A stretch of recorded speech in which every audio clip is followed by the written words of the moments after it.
What's going on, everybody? And welcome into the 106th episode of the CRZY podcast. As always, I'm your host, Stephen Gates, and this is the show where we talk about creativity, leadership, design, and everything else that helps to empower creative people. Now, remember, you can listen to the shows, get the show notes, any of the links that I talk about, or things like that.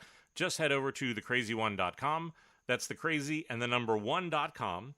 And also make sure that whenever you're out there on your favorite podcast platform, there are two things that I would love for you to be able to do. The first one, hit the subscribe button so you get the latest episodes whenever those come out. And also, whenever you're there, take just a couple minutes and leave a review. Whether it's hitting the stars or writing a few words, it always makes a really big difference. Let me know people are listening, that the content actually works, and it helps more people find the show. Also, in case you didn't know, the CRZY is now on YouTube. Thanks to the pandemic and this weird thing that I've discovered called free time, I've created a whole bunch of new videos over there on things like career coaching, application tutorials, masterclasses. You can see past keynotes. The easy shortcut to that is just, again, head over to thecrazy1.com/YouTube, and you can subscribe there too to be able to go a bunch of new content. Now, I always like to be able to make this show as much of a conversation as we can. So if you want to keep up with my adventures, ask me any questions or do things like that, you can follow me on Twitter or Instagram. And if you want to ask those questions, the best place that I would say to be able to do it is whenever you follow the show, either on LinkedIn or Facebook. That's going to be the best place to do it because those are the messages I'm going to see the most often. Now, the last show, whenever we did episode 105, was to talk about negotiation. And I think a lot of people this was something that they hadn't thought about. And what I want to be able to do today is sort of continue this career discussion, because I've been having a lot of talks with a lot of people lately about just sort of the things that are going on. And today what I want to be able to talk about specifically is building your brand. Now, as people look to find more stability in their current job, as either by their own choosing or because of furloughs or layoffs, a lot of other people are also trying to figure out what to do with their career. I think this work on your personal brand should be at the center of all of this, because for so many people that I'm coaching, for so many people that I'm talking to, all roads sort of lead back to here. In this episode, I think it's going to be important for us to take a minute to be able to define what a brand is, to really understand why is this so critical. And I think this is more than anything is where because I've done past episodes that sort of went through the mechanics of it, but the thing that I missed was to really be able to talk about why is it so powerful and necessary. And then as we talk about that, I also want to talk about what are some of the common problems that I see far, far too often from too many of you when you build that brand. And then again, we'll quickly sort of recap what are some of the things to do where you can really go through and look at how do you build a personal brand. So let's start with the basics of just how do we define that word? How do we define brand? Because the thing that I see is that a lot of people, and this is true of even really big corporations, define it differently. And in many cases, I'm not sure that they know what it means. But the reason why for you this is important is your brand plays such a big part in defining your success. Defining your success at work. Defining your success in your career, in your side projects. And I would even also argue that your ability to sit down and understand yourself and what makes you tick, what makes you happy. These are things that actually help in your personal life too, because the thing that I've seen is that so often the issues that you struggle with in work and your personal brand often very easily carry over to and are often the things that you struggle with in your personal life. But let's start with what a brand is not. A brand is not your logo. It's not your typeface. It's not a color that you like to use. It's not the theme that you use on your WordPress. It's not any of these sort of visual expressions. And I think for too many people that whenever you say brand, this is what they think of. That is a visual language. That is not a brand. A brand really for me, and especially when it comes to personal branding, really is about your ability to understand and articulate three things. One is your brand is who you are. Your story. Where have you been? What have you done? Just that simple thing of like getting to know who you are. Then your brand is what you stand for. This is your brand values. What are the things that you believe in? What are the things that you do? What's the expertise that you have? And ultimately what that culminates then in is what makes you different from everybody else. These are your brand differentiators. And I think that in many cases, this is where so many people get trapped because our brain plays a trick on us. What we think, and it's an understandable thing, there is a thing built into all of us. It's like a herd mentality, right? We want to be like everybody else. We want to be accepted. We want to be somebody who, again, is doing things and acting in a certain way that feels acceptable, if not celebrated by everybody else.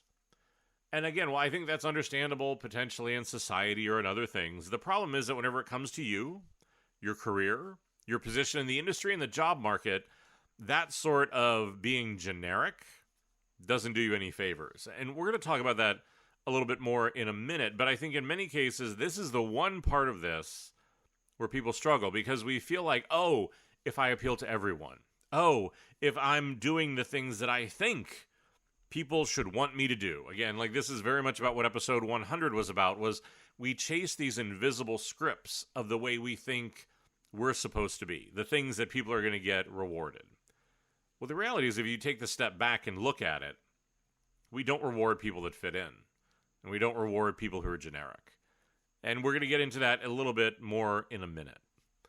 But the thing that I think really is the part that I want to explain, and I think that this is the part in those past episodes that I didn't do a good enough job about going in depth into, is to let's really talk about what's going on behind the scenes. And that there is an upside and a downside to building your personal brand. Because I think having your personal brand and the way that I've done it, the reason why I've gone about it, is because what it has allowed me to do is to reshape the need economy. And for me, we started to touch on the need economy a little bit in that last episode because what I said was the reason why I want people to negotiate, the reason why I want people to be able to show up at that table as equals to the company that they work with is because partially I want them to see themselves as equal, not as lesser. I want them to be able to be on equal footing. I want them to be able to negotiate. I want them to understand their power. And this is really continuation because, what I think honestly is that what we want to be able to do is to really show up as equals. And it's really as an industry in a way that a lot of things are stacked that make that hard, or try to convince us that the way things are is the way they should be, whenever in many cases, the way those things are actually don't benefit us. And the need economy is really looking at how often do we feel like we need people, companies, different things like that. And let me give you some examples of this. So I think it is one of these things where, if we show up as equals in a negotiation, it's about reshaping how much do I need my company to give me a job? How much do I need them to dictate the terms of that job? How much do I need them to be able to dictate so many of those sort of things? And I think in too many cases, this is what we fall into, is we think, oh, well, they need to do that. No, they actually don't. What we need is to show up as equals.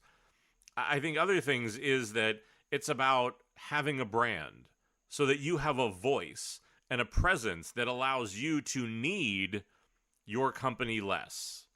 Because I think in many cases, this is the thing, is if we show up, if we have a brand, if we do these sort of things, then it shifts that we don't need them quite much in that sort of way. Because for me, that's what I've been able to see, is that if I go to and I'm hired by a company, means something.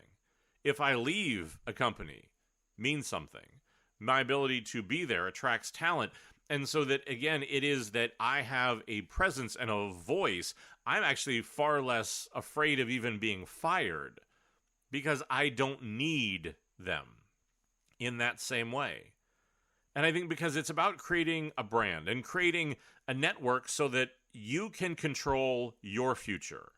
And I think that it's one of those things where it's just about you don't need, even things like recruiters. I haven't worked with a recruiter, I think, in probably decades because I don't need them. It's not that I don't see their value, but in many cases, because I put a brand out there, companies are attracted to me because I do these sort of things. I don't go to them and say, oh, I need you to get me a job. No, I'm perfectly capable of doing it myself. And quite candidly, in many cases, I have a network and the access to jobs that are usually better and more interesting than what they have. But I think if we were going to step back and sort of reframe this, the need economy is almost because we have created this truly what I think is almost a codependent and unhealthy relationship with our companies, with our jobs, and with a big part of the industry because we feel like we need them to do these things. Whenever the reality is that with some of this investment and with taking control of your image, of your voice, of your future, and of your power makes you less codependent on them. This is why for so many of us, I think we feel helpless or lost or unsure of what to do because we've given in too much into this need economy where we don't show up as equals. We don't understand the power. We don't understand the role and the voice that we can have because we've been lulled into this sense that all of these people and all these things will do these things for us. And I guess that's the part where I feel like I haven't done a good enough job in explaining that because I think because of my path, because of being laid off, because of being around a lot of bad bosses and doing things like that, and I think also just maybe because of my nature and the way that I am, I've started to really look at rejecting that codependency. And I think that whenever I did that, I found great power. I found the ability to reshape and to have just a fundamentally different conversation than what I saw a lot of other people having.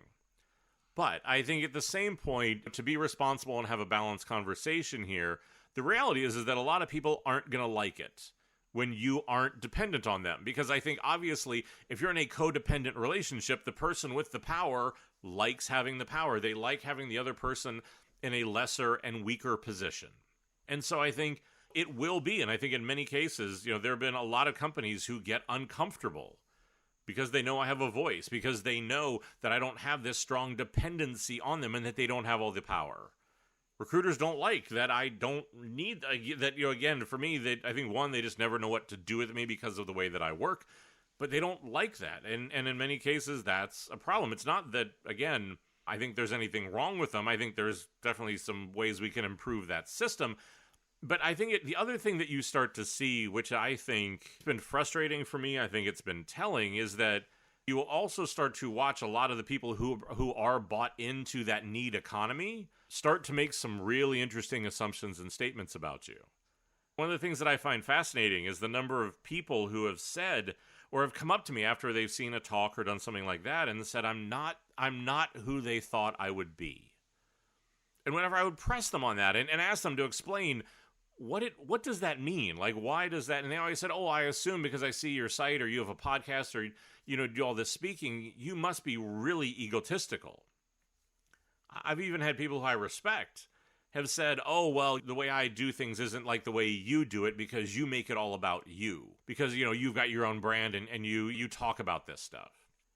It's honestly, like in that moment, it's hard not to be offended by it, I think. I think while it's understandable, I think you do start to realize that what you are doing is different. And then in many cases, I think that's what happens is whenever people don't understand it, they make those assumptions because they say these things without ever having taken the time to listen to one of my talks or a podcast or honestly even talking to me because I think I try to actively dissuade that. I'm not one of these people who runs around and is like, me, I'm so great. Like, I don't even like talking about my work in my talks. I haven't done it for years.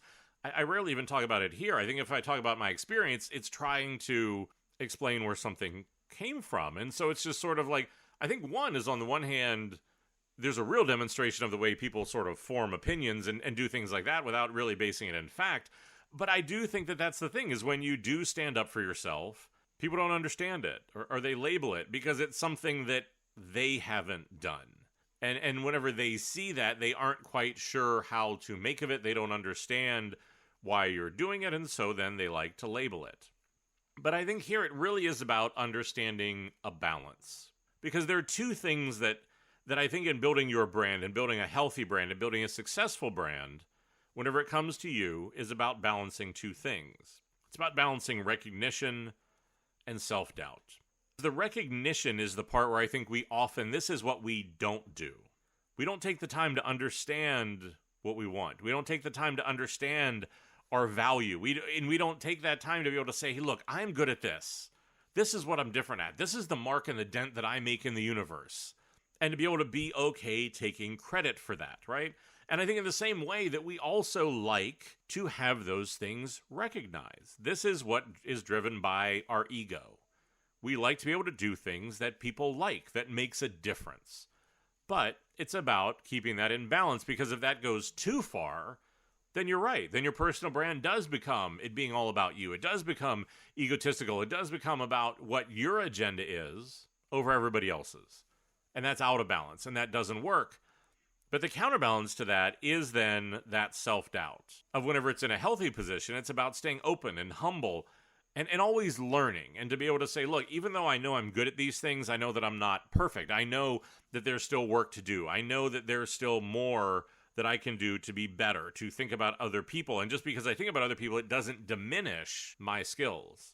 But the problem is here again, whenever we tip too far to that side, the self-doubt goes into imposter syndrome and goes into a lot of other things where then we sort of sell ourselves out so much that we lose sight of what our value actually is.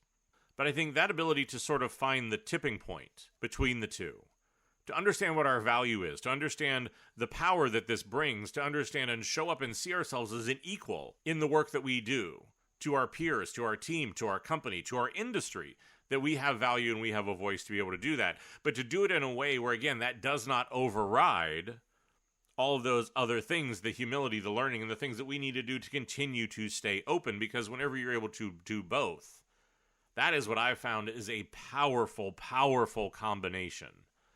And it's something that, again, a lot of people don't necessarily understand how to do. But to that end, I think that for me, there's really two problems. And that in all the people I talk to, all the people I coach, all the resumes and the portfolios, and whether it's through the Amazing Design People list or people just who reach out to me, I have been looking at a ton of this over the past few months because of those who have been affected by the layoffs and the furloughs because of COVID, because of those who are unhappy in the places that they are where they suddenly want to reach out and to be able to say, look, I need to find something different. This isn't the team that I thought it was. Two problems really come to the surface. And the number one is that as a person, as a brand, as a product, as whatever it is, they are painfully generic. And it's gotten to a point for me where the thing that I realized about how much of an epidemic this is for everyone is that whenever resumes come in and portfolios come in, I very quickly realized how often I was writing the same feedback time after time after time after time.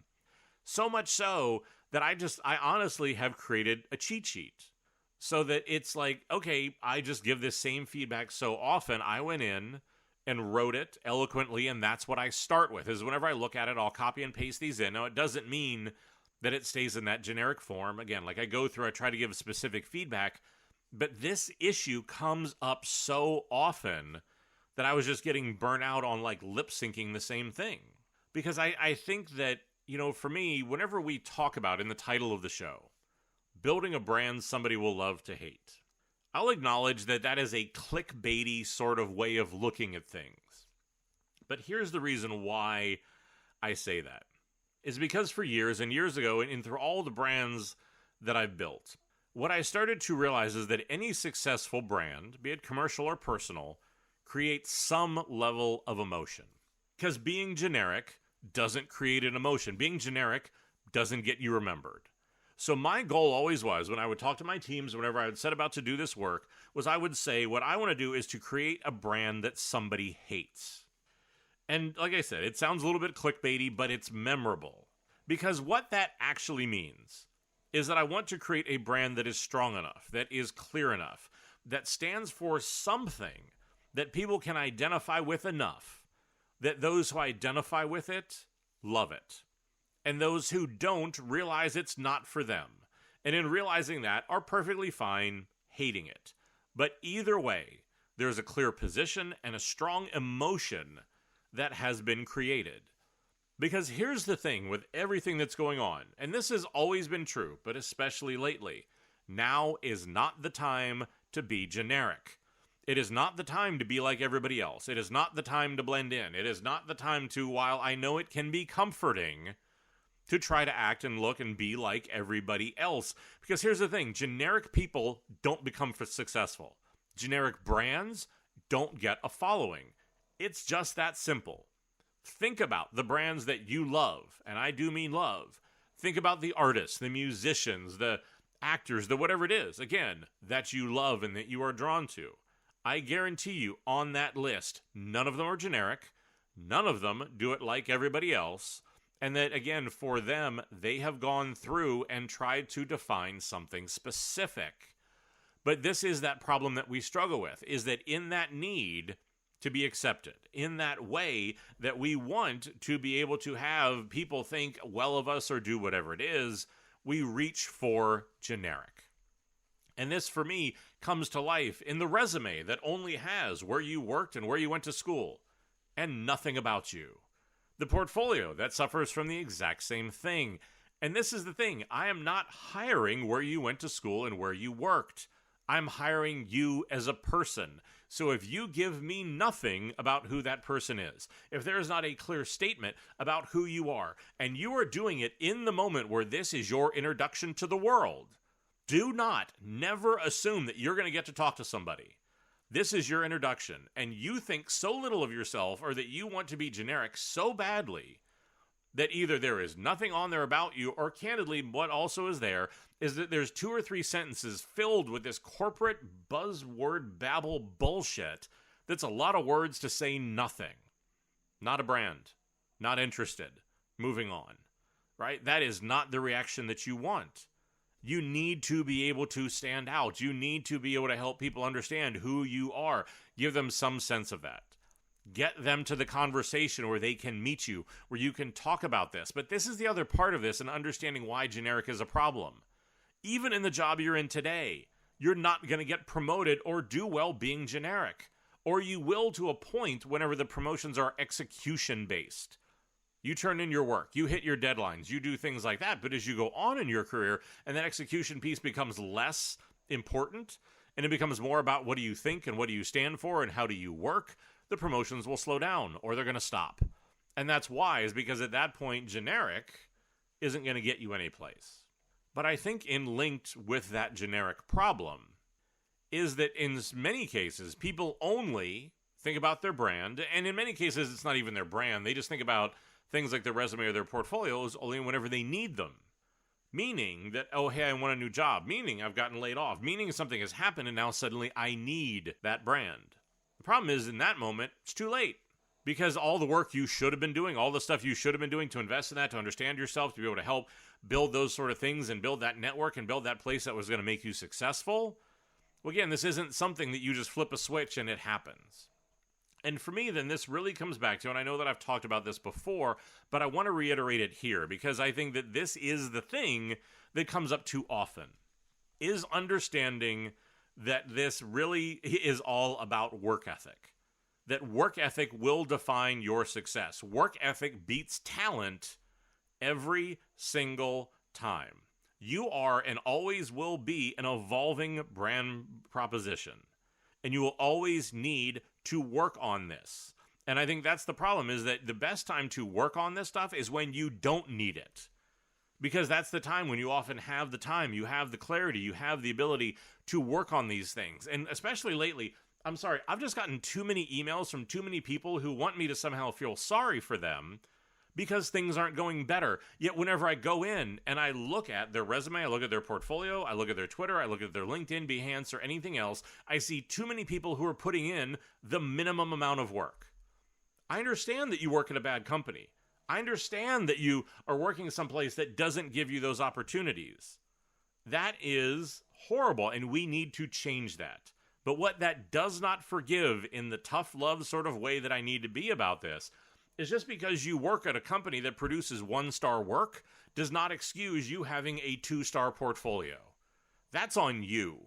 You need to put in the work. You need to be able to do that thing, because if I work at a 1-star company and I have a 5-star portfolio, I'm not going to be at the 1-star company for long. But there is that sort of thing where people want the success without putting in the work. For so many years, again, I've said this drives me crazy where people come and they say, oh, what's the secret? The secret is there's not a damn secret. The secret is work your ass off, have a lot of really good ideas, and never stop doing it. It's putting in that work. And again, we talked about this in the episode. Go back and listen to the episode I did about making your own luck. Luck is the residue of skill. But it's in this moment about how you need to put in the work. You need to take the time to go look at what is your competition. Look at what other resumes, what do other portfolios look like? What are other people doing? Because that's the other problem is often your palette is screwed up. What you think is good enough might not even be close to being good enough. But because you're not actively seeking that out and you're just sort of taking comfort in what you think it is, that's not the way the world works. The world is one of these things where it really is about how do you stand out and how do you put in that work. Because I think the thing that also really comes out of this is in that competition, hated brands win. Because to stand out and to be successful, you need to create a brand that is strong enough that those who identify it will love it. And those who don't say, look, this isn't for me. Now, I know whenever it comes to your career and things like that the thought of like, hey, I might pass on opportunities, or people might look at this or look at me or look at my work and say, you know what, I don't think that's for us, feels anxiety inducing at best. But the reality is that I actually love it, because what that means is the people who come to me are really interested. They're really invested. This is somebody who's really serious about that conversation. And I just pass on a lot of the noise. The ones who just sort of come to me and they're just, again, they have no idea what I am, so they're just sort of fishing around. For me, it creates clarity. For me, it creates focus. For me, it means that, hey, those people who really identify with it are the people I want to work with. So the opportunities and the things that come are right a whole lot more. But I think here again, it's about balance. Because whenever you create your brand, it needs to be authentic to who you are. Not who you want to be, not what you think your audience wants to hear, not creating a brand that's sort of like, oh, I think this is going to be appealing to X, Y, and Z, if that's not actually who you are. For me, this is very relevant to the state of like American politics right now. The politics has turned into branding, where you watch these parties and these politicians run around and basically just try to be and tell people whatever it is they want to hear. We see how incredibly well this is working out. Universal dysfunction, inability to get anything done. Yet again, people don't get listened to. The whole idea of that this should be in service of something disintegrating, because they're just chasing and trying to be whoever it is they think everybody wants them to be. And you'll often watch policy only happens, or again, in a reaction to what they see in polling numbers or things like that, right? That's not what this can be. This has to be about what do you believe? What do you stand for? Again, if for this to work, again, you can't take the shortcut. But that's also the thing, is that hated brands win because, look, history doesn't remember well-behaved or generic people or brands. For example, for me, that was one of the things, like when I came in to work on W Hotels, W had that problem. They were trying to appeal to and own cool. Cool is too big. Cool is just not something that you can say, oh yes, we can own that. Or if you do, it takes too much money and too much time and too much effort for it to be a realistic thing. So for us, what we said is, look, we're about design, music, and fashion. We stood up for things like gay rights and participating in pride, and we're very open about that. There are a lot of these things where we were very clear about who we were, which meant that for a lot of people, they really identified with that. That was a brand that they felt passionately and strongly about. It came through in the branding, in the way the hotels were designed, in a lot of those sort of things. But it also meant that for a lot of people, W was like Sodom and Gomorrah. We embraced things that they didn't understand. Like this was clearly a place they did not want to be. And we said, we're fine with that. And we tried to do that with all of our brands, to make them design-led lifestyle brands. Because if it was something that you identified with, if you're about wellness, you went to Weston. If you really were about that high-end luxury and service, you went to St. Regis. Again, that each one of these had that sort of core thing that you really tried to identify with. But for us, we were fine if people didn't like it, because those who did really identified it, and they influenced their group and on and on. But in that moment, though, if we're going to talk about building a brand that people don't like or even hate, I think you have to acknowledge that the big challenge here for all of us is having people not like something, especially whenever it's personal. whenever it's you, because that feels bad. It's something, again, I've struggled with for a really long time and trying to figure out how to deal with it. I've got troll accounts that are dedicated just to me. I've got, again, especially with the whole share the mic now movement and things like that, people who openly are threatening other ones who want to demean it or make fun of it or do whatever it is, where they love the anonymity of the internet, of sitting behind their keyboard, about making themselves feel bigger by making everybody else feel smaller. It's going to not feel great when that happens. But I think the thing is that, that I've really come to understand and embrace is that whenever your voice, your brand, in whatever way that is, right? And again, this doesn't mean go start a podcast or whatever it is, because, the more public it is, the more you're going to be exposed to this. And if yours is one where you're saying, look, I don't want it to be this sort of big and public thing, fine, right? In whatever way, but people at work or other ones are not always going to love it. So the thing is that how do you think about this? How do you approach it? What do you do? And my mentality has always very much been that, candidly, I don't give a shit about the people who are booing from the cheap seats when I'm on the field giving it everything I've got.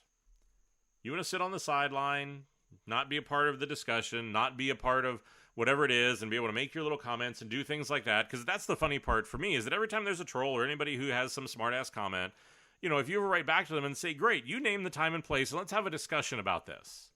Let me put my record against your record. Let's actually talk about this. Most of the time what they do is they tweet you back the finger, or they block you, or do stuff like that, because that's not what they're interested in. Right? They don't want a real conversation. They don't want to do anything. They just want to make themselves feel better because they could bully somebody. Fuck them. I don't care.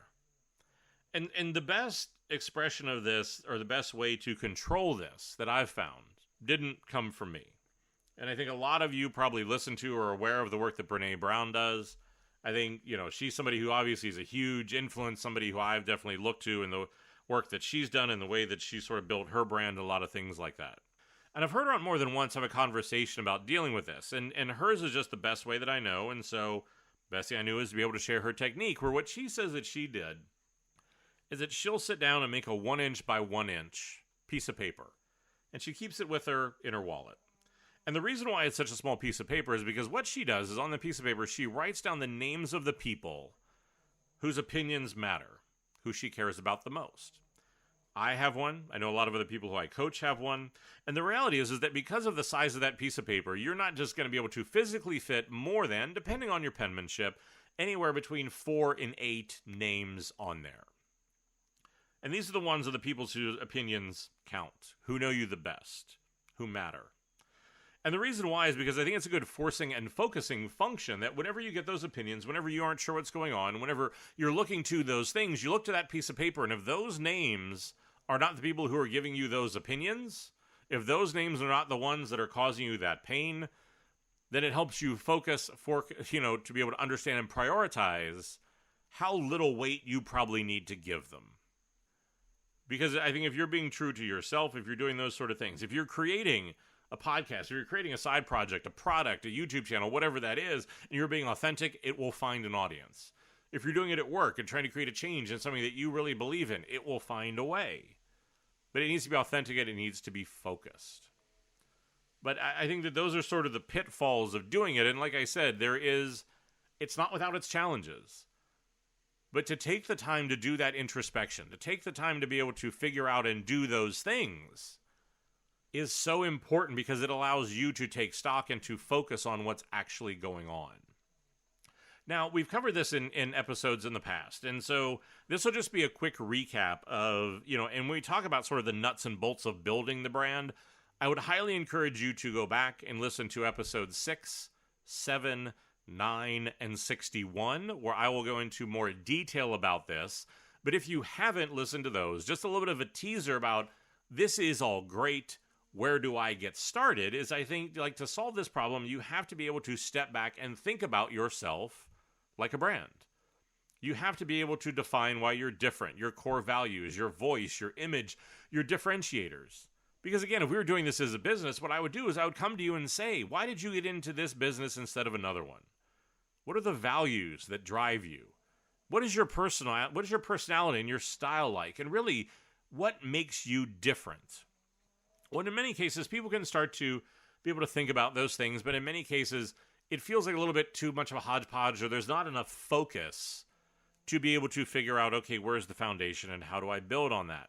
Now, the exercise, which again is not my own, I don't know where it came from. If somebody wants to email me and I'll give them credit in the future.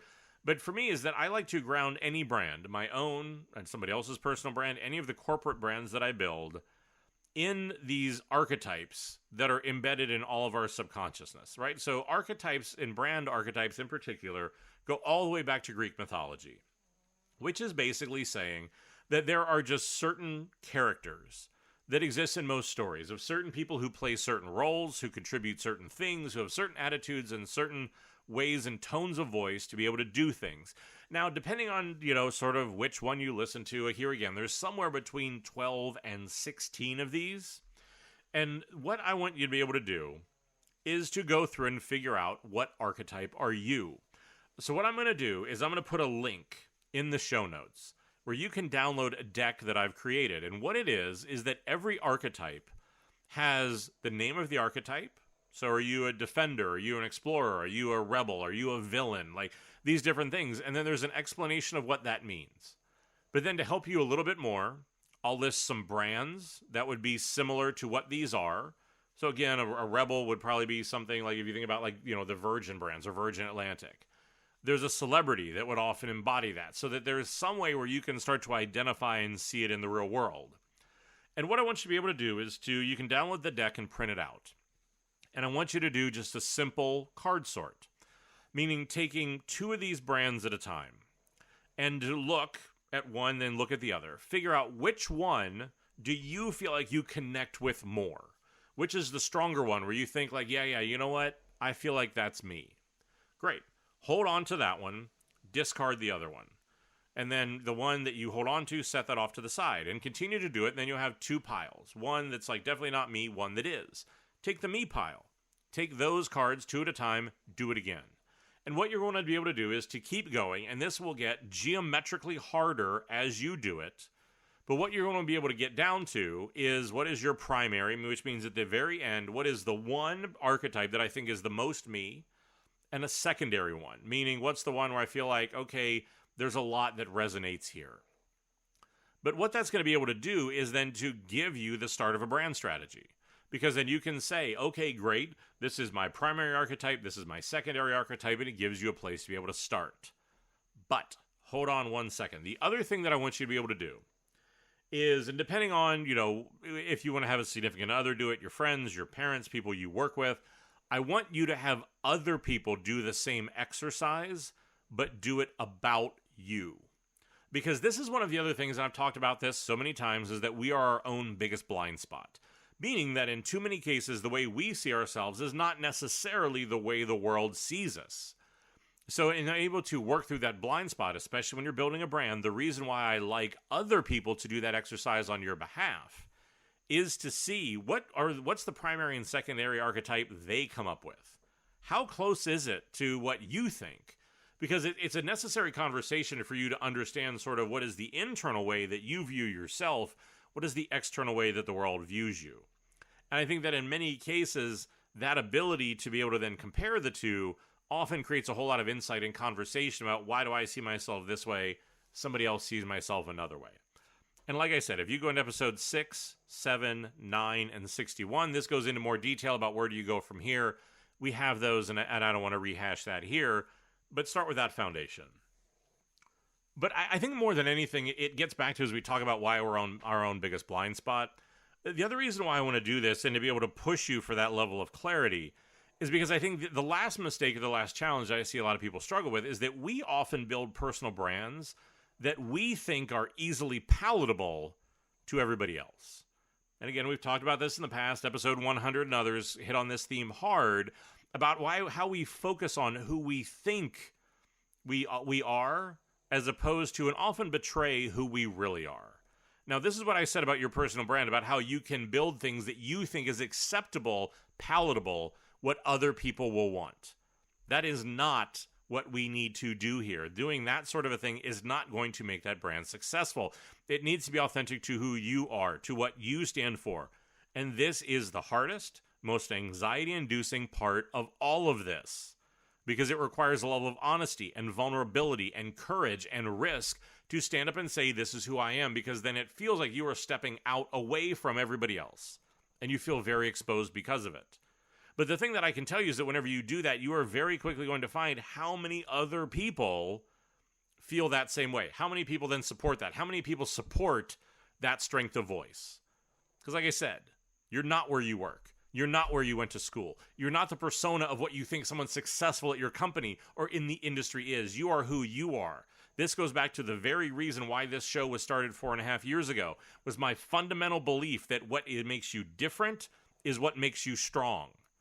And this is that ability to try to be able to lean into that. But it's also because I think for so many of us, I continue to see this crisis of trust. And the most painful place for me is that crisis of trust is that we don't trust ourselves. We aren't happy with who we are. We don't feel like we can trust and express who that is. It is depressing. It is debilitating. It is difficult. And especially the longer you do it, the more frustrating and the harder it becomes. And that's out of my journey. Again, that's why I've said I have tattoos on both forearms because of my personal struggle with this, that I've marked my body as a reminder of how I need to show up every day. But for me, it was a necessary step to never go back to that generic state, to continue to work and to do these things. So my ask is 4 simple things whenever you build your brand and you think about these things, because this is what's going to define your success. First off, be credible, meaning that what it is you say you can do, you can really do. That this is honest to who you really are, that it is really, again, it is about an expression of you. To be creative. This is your chance to work with no clients, no customers, to let who you really are come out and celebrate that. Do it in a creative, unique, memorable way. Once again, this is not the moment to be generic. It is never the moment to be generic. And you have to remember that. Because what you want to be is the third thing. You want to be memorable. You want somebody to remember you for what you did, for what you said, for what you stood for. Even, I found myself lately with some of the people that I coach whenever, they're doing interviews or they're talking about things or they're going in and being a part of a job process and they'll tell me what they want to say and I'll just turn it around and I would say, is that the advice you'd want to hear? Is that the thing that you would find memorable? Is that the thing that you think is going to help somebody? And the answer is almost always no, because that's the thing, is that what we're afraid of is that vulnerability, is that honesty. But whenever we don't have that, then we're not memorable and we're not unique. But that's the part of it for me that again is weird and as counterintuitive as it may sound. Build a brand somebody's going to hate.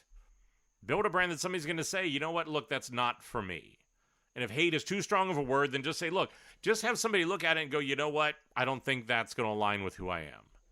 But your ability to be credible, to be creative, to be memorable, and to create something that is strong enough and clear enough that somebody's going to say, look, if this is for me, I love it. I will follow it to the end of the world. And everybody else is going to go, you know what, that's not for me.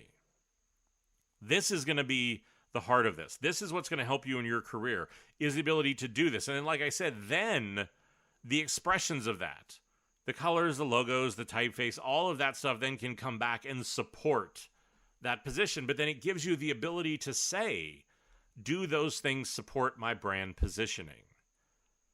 And so I think that's the thing for me that I think is so important, is to just never be generic. So hopefully, as always, this is helpful. Like I said, I'm going to put the link to that deck. I'll put all of this stuff in the show notes. You can just remember, head over to thecrazy1.com. It's thecrazy1.com. I'll have, if you're listening to this in real time, the episode will be under latest episodes on the homepage. If not, just go up, hit episodes in the main nav, go down to all episodes, go down to 106. You can find it there. Hey, I'm trying to be more regular with the shows. I know it took a bit of a rocky turn there for a little bit. But look, if you hit the subscribe button on your favorite podcast platform, not an issue. Do me a favor. The only payment I ever ask for. Do me a favor. Leave a review for the show on whatever platform, wherever you are in the world. Makes a great difference. if you've got questions, if there are things, if you want me to take a look at your brand or your resume, your portfolio, look, reach out. You can find me on LinkedIn. You can find me on probably LinkedIn, or email is the best, just because messaging on Instagram and especially on Twitter is horrible. I can't tell you how many times I go in and all of a sudden I see there's a message from 3 months ago that it didn't tell me about. But look, you can ask those questions. You can do that. You can follow the show on LinkedIn or Facebook. Everybody down in legal always wants me to remind you the views here are just my own. They don't represent any of my current or former employers. But look, hey, I say it every time because I mean it every time, but thank you for your time. I'm always incredibly humbled that you want to spend any of your time listening to me, because I know that time is truly the only real luxury that any of us have. But hey, look, go out. Stop being generic. Build something that somebody's going to hate, because that is truly the definition. Staying crazy.